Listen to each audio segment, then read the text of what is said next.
Welcome back to always Tamil. இந்த வீடியோவில் நம்ம எதை பற்றி பார்க்க போகிறோம்னா, தளபதி விஜய் அவர்கள் ஒரு சில படங்களோட கதையை கேட்டுட்டு அந்த படங்களை வேண்டாம் அப்படின்னு ரிஜெக்ட் பண்ணியிருப்பாரு. அதுக்கப்புறம் அந்த படத்தில் மற்ற நடிகர்கள் நடித்து அந்த படம் மிகப்பெரிய வெற்றி அடைஞ்சிருக்கு. அந்த மாதிரி தளபதி விஜய் அவர்கள் தவறவிட்ட மிகப்பெரிய வெற்றி படங்கள் என்னென்ன அப்படிங்கிறத பற்றி தான் இந்த வீடியோவில் நம்ம பார்க்க போகிறோம். அதுக்கு முன்னாடி நீங்கள் இன்னும் நம்ம சேனலை சப்ஸ்கிரைப் பண்ணாமல் இருந்தீங்கன்னா மறக்காமல் சப்ஸ்கிரைப் பண்ணிவிட்டு இந்த வீடியோக்கு ஒரு லைக் கொடுத்துட்டு பாருங்கள். இதில் நம்ம முதல்ல பார்க்க போகிறது முதல்வன். டைரக்டர் சங்கர் அவர்கள் ஜீன்ஸ் படத்தோட வெற்றிக்கு அப்புறமா முதல்வன் படத்தை எடுக்க முடிவு பண்ணியிருக்காரு. இந்த படத்தை ஆக்சுவலா ரஜினிகாந்த் மனசுல வச்சுதான் இந்த படத்தோட கதையை எழுதியிருக்காரு. ஆனா ரஜினி கிட்ட போய் இந்த படத்தோட கதையை சொல்லும்போது அவர் இந்த மாதிரி அரசியல் படத்துல அப்ப நடிக்க மாட்டேன் அப்படின்னு சொல்லிட்டாரு. அதுக்கப்புறம் கமல்ஹாசன் கிட்ட போய் சங்கர் சார் இந்த கதையை சொல்லியிருக்காரு. ஆனா அவர் அந்த டைம்ல ஹேராம் படத்துல பிஸியா நடிச்சிட்டு இருந்திருக்காரு. அதனால இந்த படத்துல அவர் நடிக்க முடியாதுன்னு இந்த படத்தை ரிஜெக்ட் பண்ணிடுறாரு. அதுக்கப்புறமா தான் தளபதி விஜய் கிட்ட போய் சங்கர் சார் இந்த கதையை சொல்லியிருக்காரு. அவர் அப்பதான் ஒரு முன்னணி நடிகரா வளர்ந்து வந்துட்டு இருந்தாரு. அவரும் பாத்தீங்கன்னா இந்த டைம்ல என்னால இந்த அரசியல் படத்துல நடிக்க முடியாது அப்படின்னு அவரும் இந்த படத்தை ரிஜெக்ட் பண்ணிட்டாரு.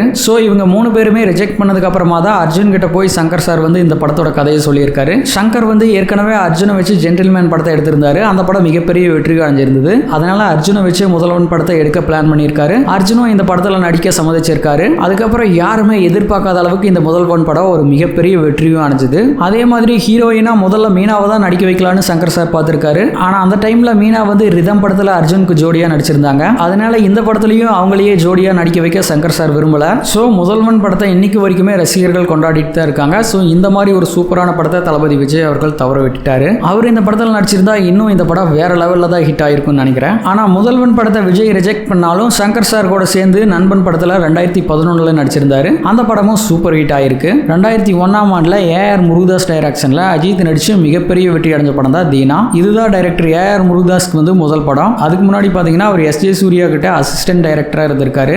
முதல்ல ஒரு படத்தை எடுக்கலாம் அப்படின்னு முடிவு பண்ணி விஜய் சார் கிட்ட போய் தீனா படத்தோட கதையை சொல்லியிருக்காரு. ஆனா தளபதி விஜய் அவர்கள் ஏஆர் முருகதாஸ் புது டைரக்டரா இருக்கிறதுனால அவர் எந்த மாதிரி படம் எடுப்பார் அப்படின்னு கொஞ்சம் தயங்கி இருக்காரு. அதனால அந்த படத்துல நடிக்க முடியாது அப்படின்னு ரிஜெக்ட் பண்ணிட்டாரு. அதுக்கப்புறமா ஏஆர் முருகதாஸ் அஜித் சார் கிட்ட போய் இந்த கதையை சொல்லி ஓகே பண்ணியிருக்காரு. அதுக்கப்புறம் தலா அஜித் அந்த படத்தில் நடிச்சாரு. அந்த படம் மிகப்பெரிய வெற்றி அடைஞ்சது மட்டும் இல்லாம தலா அஜித் அப்படிங்கிற பேரே அந்த படத்துல இருந்து தான் உருவாச்சு. அந்த அளவுக்கு இந்த படம் ஒரு முக்கியமான படம். அது மட்டும் இல்லாம இந்த படத்துல ஹீரோயினா நடிக்கிறதுக்காக நடிகை வசுந்தரா தாஸ் தான் முதல்ல செலக்ட் பண்ணியிருக்காங்க. ஆனா ஒரு சில காரணங்களால அவங்க இந்த படத்துல இருந்து விலகிட்டாங்க. அதுக்கப்புறம் லைலாவை வச்சு இந்த படத்தை எடுத்திருக்காங்க. லைலாவும் ஆரம்பத்துல முடியாதுன்னு தான் சொல்லியிருக்காங்க. ஆனா இந்த படத்தோட பாட்டு எல்லாமே ரொம்ப சூப்பரா இருந்ததுனால மறுபடியும் இந்த படத்துல நடிக்க லைலா ஒத்துக்கிட்டாங்க. தளபதி விஜய் அவர்கள் அந்த டைம்ல ஏஆர் முருகதாஸ் டைரக்ஷன்ல நடிக்க முடியாது அப்படின்னு ரிஜெக்ட் பண்ணாலும் அதுக்கப்புறம் துப்பாக்கி, கத்தி, சர்க்கார் அப்படின்னு 3 படங்கள்ல ஏஆர் முருகதாஸ் டைரக்ஷன்ல நடிச்சாரு. அந்த 3மே மிகப்பெரிய வெற்றி படங்களா அமைஞ்சிருக்கு. அடுத்ததா பாத்தீங்கன்னா ஆட்டோகிராப். சேரன் இயக்கத்துல 2004 ஆண்டுல ரிலீஸ் ஆகி மிகப்பெரிய வெற்றி அடைஞ்ச படம் தான் இது. இந்த படத்தை 2000லயே பிரபுதேவாவை வச்சு சேரன் எடுக்கலான்னு பார்த்திருக்காரு. ஆனா நடிகர் பிரபுதேவா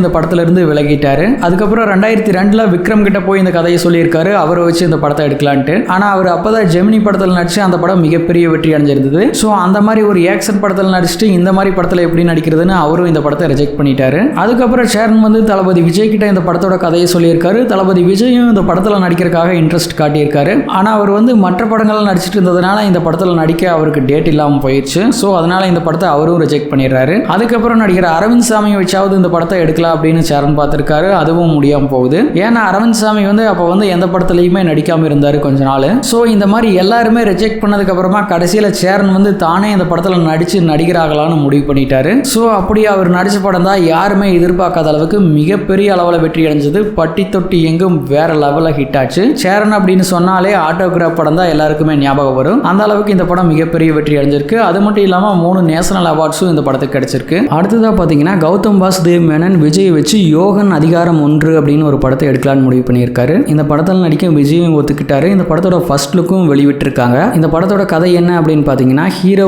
அமெரிக்காவில் இருக்கிற சிஐஏ ஏஜென்ட்டா இருக்காரு. அவர் ஒரு இந்திய வம்சாவளியை சேர்ந்த ஒருத்தரா இருக்காரு. அப்படி இருக்கிறப்ப இந்தியாவில் நடக்கிற ஒரு மிகப்பெரிய ஆபத்தை தடுக்கிறதுக்காக அவரோட அப்பா அந்த ஏஜென்ட்டை இந்தியாவுக்கு அனுப்புறாரு. அவர் இங்க இந்தியாவை காப்பாற்றுற மாதிரி இந்த படத்தோட கதையை எழுதியிருக்காரு. இந்த படம் முழுக்கவே பார்த்தீங்கன்னா இங்கிலீஷ் படம் மாதிரியே இருந்திருக்கு. அது மட்டும் இல்லாமல் இந்த படத்தோட ஹீரோயினும் அமெரிக்க நாட்டை சேர்ந்த ஒரு ஹீரோயினை தான் நியமிச்சிருக்காங்க. இந்த படத்தில் நிறைய இங்கிலீஷ் டயலாக்ஸும் வந்திருக்கு. அதனால பார்க்க இங்கிலீஷ் படம் மாதிரியே இருந்திருக்கு. இந்த படத்துக்கு பூஜையெல்லாம் போட்டு ஏஆர் ரஹ்மான் தான் இந்த படத்துக்கு இசையமைக்க போறாரு அப்படின்னு அறிவிச்சிட்டாங்க. அது மட்டும் இல்லாமல் இந்த படத்தோட பார்ட் 2, பார்ட் 3 வரைக்கும் ஸ்கிரிப்டை ரெடி பண்ணி வச்சிருக்காரு கௌதம் மேனன். இது அவரோட மிகப்பெரிய கனவு படம் அப்படின்னு சொல்லப்படுது. ஆனால் விஜய் இந்த படம் பார்க்கவே இங்கிலீஷ் படம் மாதிரி இருக்கு. இதுக்கு முன்னாடி நான் நடிச்ச படத்துல இருந்து இந்த படம் மொத்தமாகவே மாறி இருக்கு. அதனால ஆடியன்ஸ் இந்த படத்தை ஏத்துக்குவாங்களா இல்லையா அப்படின்னு தெரியல அப்படின்ட்டு இந்த படத்தை ரிஜெக்ட் பண்ணிடுறாரு. இதை பத்தி கௌதம் மேனன் சொல்லும்போது, தமிழ்நாட்டில் மிகப்பெரிய ஸ்டாரா இருக்கிற விஜயை உலக அளவில் ஒரு மிகப்பெரிய ஸ்டார் ஆக்கி பார்க்கணும்னு ஆசைப்பட்டேன் அப்படின்னு சொல்லியிருக்காரு. அதுக்கப்புறம் வேற நடிகர்களை வச்சு இந்த படத்தை எடுக்கலான்னு ட்ரை பண்ணியிருக்காரு கௌதம் மேனன். ஆனா இன்னும் இது வரைக்கும் இந்த படத்தை எடுத்து முடிக்கல. ஒருவேளை இந்த படத்துல விஜய் நடிச்சிருந்தா இந்த படம் மிகப்பெரிய வெற்றி அடைஞ்சிருக்கும்னு நினைக்கிறேன். அடுத்ததா பாத்தீங்கன்னா உன்னை நினைத்து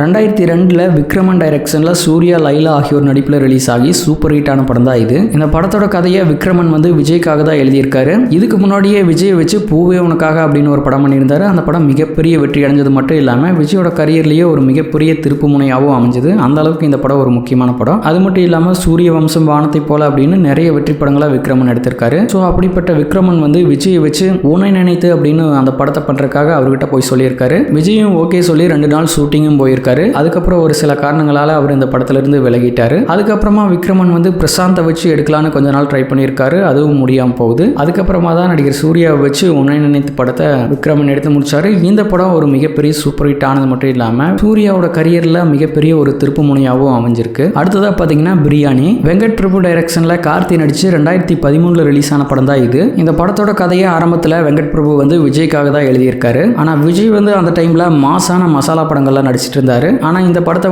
ஒரு அரசியல் கதையாக வெங்கட் பிரபு ரெடி பண்ணியிருக்காரு. ஆனால் விஜய் அப்போ மாசான கமர்ஷியல் படங்களில் நடிச்சிட்டு இருந்ததுனால இந்த மாதிரி அரசியல் கதை எனக்கு செட் ஆகாது அப்படின்னு சொல்லி விஜய் ரிஜெக்ட் பண்ணிடுறாரு. அதுக்கப்புறமா இந்த படத்தோட கதையை வெங்கட் பிரபு சூர்யா கிட்ட சொல்லி அவரும் நடிக்க வைக்கலான்னு இருந்திருக்காரு. அவரும் ஓகே சொல்லியிருக்காரு. அப்புறம் ஒரு சில காரணங்களால அவரும் ரிஜெக்ட் பண்ணிட்டாரு இந்த கதையை. அதுக்கப்புறமா தான் பையா கார்த்தியை வச்சு இந்த படத்தை எடுத்திருக்காரு. ஆனால் அரசியல் கதையா இல்லாம இந்த படத்தோட கதையை மொத்தமா மாத்தி பிரியாணிங்கிற அதே தலைப்புல இந்த படத்தை ரிலீஸ் பண்ணியிருக்காங்க. ஸோ கார்த்தி நடிச்ச பிரியாணி படத்தோட கதையும் விஜய்க்காக எழுதியிருந்த பிரியாணி படத்தோட கதையும் ரெண்டுமே டோட்டலா வேற வேற. அடுத்ததா பாத்தீங்கன்னா சிங்கம். 2010 ஹரி டைரக்ஷன்ல சூர்யா நடிச்சு மிகப்பெரிய வெற்றி அடைஞ்ச படம் தான் இது. இந்த படத்தோட கதையை டைரக்டர் ஹரி முதல்ல விஜய் கிட்ட தான் சொல்லியிருக்காரு. ஆனா விஜய் இப்போதைக்கு நான் போலீஸ் ஸ்டோரியில நடிக்க விரும்பல அப்படின்னு சொல்லி இந்த படத்தை ரிஜெக்ட் பண்ணிட்டாரு. அதுக்கப்புறமா தான் நடிகர் சூர்யாவை வச்சு இந்த படத்தை எடுத்திருக்காரு. ஏன்னா இதுக்கு முன்னாடியே 6 வேல் அப்படின்னு ஏற்கனவே சூர்யா வச்சு ஹரி 2 படங்களா பண்ணியிருந்தாரு. அந்த 2மே சூப்பர் ஹிட் ஆயிருந்துச்சு. அதனால 3வது முறையா சூர்யா வச்சு இந்த படத்தை எடுத்திருந்தாரு. இந்த படம் மிகப்பெரிய பிளாக் பஸ்டர் ஹிட் ஆனது மட்டும் இல்லாம பார்ட் 2 பார்ட் 3 வரைக்கும் போயிட்டு இருக்கு. அந்த 2 படங்களுமே சூப்பர் ஹிட் ஆயிருக்கு.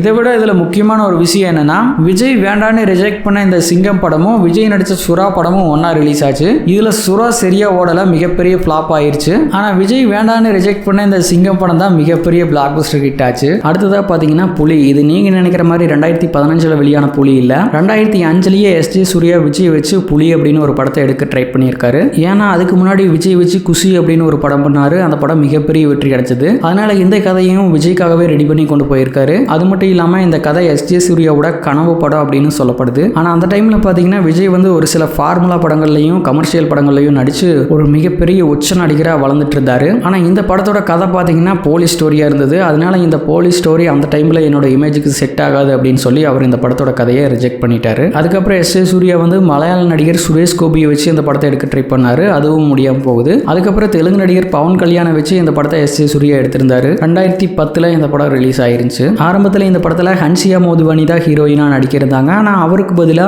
நிகேஷா பட்டேல் இந்த படத்துல ஹீரோயினா நடிச்சிருப்பாங்க. இது தெலுங்குல மட்டும் தான் ரிலீஸ் ஆயிருக்கு. அதுக்கப்புறம் 2015 பாத்தீங்கன்னா புலி அப்படிங்கிற படத்தோட டைட்டிலேயே விஜய் ஒரு படம் நடிச்சிருந்தாரு. ஆனா அந்த படம் வேற, இந்த படம் வேற. அடுத்ததா பாத்தீங்கன்னா சண்டைக்கோழி. 2005 வருஷத்துல லிங்குசாமி இயக்கத்துல விஷால் நடிச்சு மிகப்பெரிய வெற்றி அடைஞ்ச படம் தான் இது. டைரக்டர் லிங்குசாமி இந்த படத்தோட கதையை முதல்ல விஜய் கிட்ட தான் சொல்லியிருக்காரு. ஆனா தளபதி விஜய் இந்த படத்தோட கதையை முழுசா கேட்காமயே இந்த படத்தை ரிஜெக்ட் பண்ணிட்டாரு. அதுக்கப்புறம் நடிகர் சூர்யாவை வச்சு இந்த படத்தோட கதையை எடுக்கலான்ட்டு போய் அவர்கிட்ட கதையை சொல்லியிருக்காரு. ஆனா அவரும் ஒரு சில காரணங்களால இந்த படத்தை ரிஜெக்ட் பண்ணிட்டாரு. அதுக்கப்புறமா தான் நடிகர் விஷாலை வச்சு லிங்குசாமி இந்த படத்தை எடுத்திருக்காரு. இந்த படமும் சூப்பர் ஹிட் ஆயிடுச்சு. ஸோ இந்த படத்துல விஜய் நடிச்சிருந்தாலும் இன்னும் இந்த படம் சூப்பரா தான் இருந்திருக்கும். அடுத்ததா பாத்தீங்கன்னா 2003 வருஷத்துல தர்ணி இயக்கத்துல விக்ரம் அவர்கள் நடிச்சு மிகப்பெரிய பிளாக் பஸ்டர் ஹிட் ஆன படம் தான் தூள். இந்த படம் விக்ரமோட கரியர்லயே மிக முக்கியமான ஒரு படமா இருக்கு. அது மட்டும் இல்லாம இந்த படம் தியேட்டர்ல மட்டுமே 225 நாட்கள் ஓடி இருக்கு. டைரக்டர் தரணி இந்த படத்தோட கதையை விஜய மனசுல வச்சுதான் எழுதியிருக்காரு. அவர்கிட்ட போய் சொல்லியிருக்காரு. ஆனா அவர் இந்த படத்தை ரிஜெக்ட் பண்ணிட்டாரு. தளபதி விஜய் ரிஜெக்ட் பண்ணதுக்கு அப்புறமா இந்த படத்தோட கதையை அஜித் சார் கிட்ட சொல்லியிருக்காரு. ஆனா அவரும் இந்த படத்துல நடிக்க ஒத்துக்கல. அதுக்கப்புறம் பாத்தீங்கன்னா ஏற்கனவே தரணி விக்ரம வச்சு தில் படத்தை எடுத்திருந்தாரு. அந்த படம் மிகப்பெரிய வெற்றி அடைஞ்சிருந்தது. ஸோ அதனால மறுபடியும் விக்ரம வச்சு இந்த படத்தையும் எடுக்க முடிவு பண்ணாரு.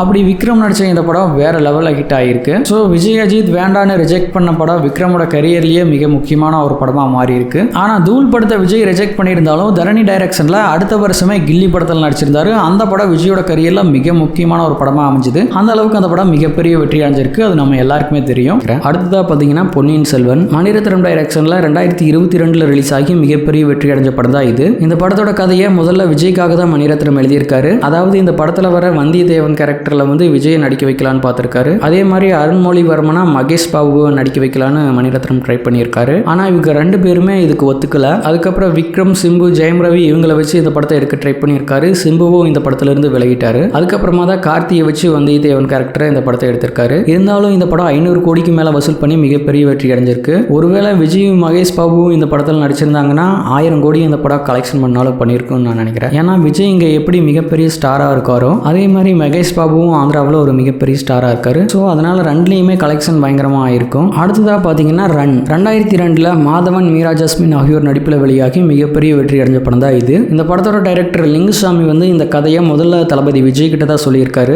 ஆனா தளபதி விஜய் வந்து ஒரு சில காரணங்களால இந்த படத்தோட கதையை ரிஜெக்ட் பண்ணிடுறாரு. அதுக்கப்புறம் தல அஜித் கிட்ட போய் லிங்குசாமி இந்த படத்தை சொல்லி அவரை நடிக்க வைக்கலான்னு ட்ரை பண்ணியிருக்காரு. ஸோ அதுவும் முடியாமல் போகுது. அதுக்கப்புறமா தான் நடிகர் மாதவனை வச்சு இந்த படத்தை எடுத்திருக்காரு. இந்த படம் ஒரு மிகப்பெரிய சூப்பர் ஹிட் ஆயிருச்சு. இதுதான் நடிகர் மாதவன் நடித்த முதல் ஆக்ஷன் படம். அதுக்கு முன்னாடி பார்த்தீங்கன்னா ஃபுல்லாக ரொமான்ஸ் ஸ்டோரி, லவ் ஸ்டோரியில் தான் நடிச்சிட்டு இருந்தாரு. அதுவும் இயக்குனர் மணிரத்னம் சொன்னதுனால இந்த ஆக்ஷன் படங்கள்ல நடிச்சிருக்காரு. ஏன்னா முன்னாடி ரொமான்ஸ் படங்களையே நடிச்சிட்டு இருந்தாரு. லவ் ஸ்டோரி படங்களை விட்டுட்டு கொஞ்சம் ஆக்ஷன் படங்கள்ல நடிக்கும்படியா நம்ம மணிரத்னம் அவர்கள் சொல்லியிருக்காரு. அதனால இந்த படத்தில் மாதவன் நடிச்சிருக்காரு. அந்த படத்துக்காக 8 கிலோ எடையை மாதவன் வந்து குறைச்சிருக்காரு. இந்த படத்தில் ஹீரோயினா முதல்ல வித்யா பாலன் தான் நடிக்கிறதா இருந்தது. அதுக்கப்புறம் அவங்கள நீக்கிட்டு ரீமா சின்ஹா இந்த படத்தில் ஹீரோயினா நடிக்க வச்சாங்க. அவங்க இந்த படத்தில் வர தமிழ் டைலாக்ஸ் எல்லாம் பேச ரொம்ப சிரமப்பட்டிருக்காங்க. அதுக்கப்புறமா தான் இந்த படத்தில் ஹீரோயினா மீரா ஜாஸ்மினை நடிக்க வச்சிருக்காங்க. அடுத்ததா பார்த்தீங்கன்னா வேட்டை லிங்குசாமி டைரக்ஷன்ல ஆர்யா, மாதவன் ஆகியோர் நடிப்பில் 2012 ரிலீஸ் ஆன படம் தான் இது. இந்த படத்தோட கதையை டைரக்டர் லிங்குசாமி வந்து தளபதி விஜய்க்காக தான் ரெடி பண்ணியிருக்காரு. ஏன்னா இதுக்கு முன்னாடியே சண்டை கோழி படத்தோட ஸ்கிரிப்டை விஜய்க்காக தான் ரெடி பண்ணாரு. ஆனா விஜய் அந்த படத்தில் நடிக்காததால மறுபடியும் இந்த கதையை விஜய்க்காக ரெடி பண்ணி கொண்டு வந்திருக்காரு. ஆனா ஒரு சில காரணங்களால விஜய் இந்த படத்தையும் ரிஜெக்ட் பண்ணிடுறாரு. அதுக்கப்புறம் நடிகர் சிம்புவை வச்சு லிங்குசாமி இந்த படத்தை எடுக்கலான்னு ரொம்ப நாளா ட்ரை பண்ணியிருக்காரு.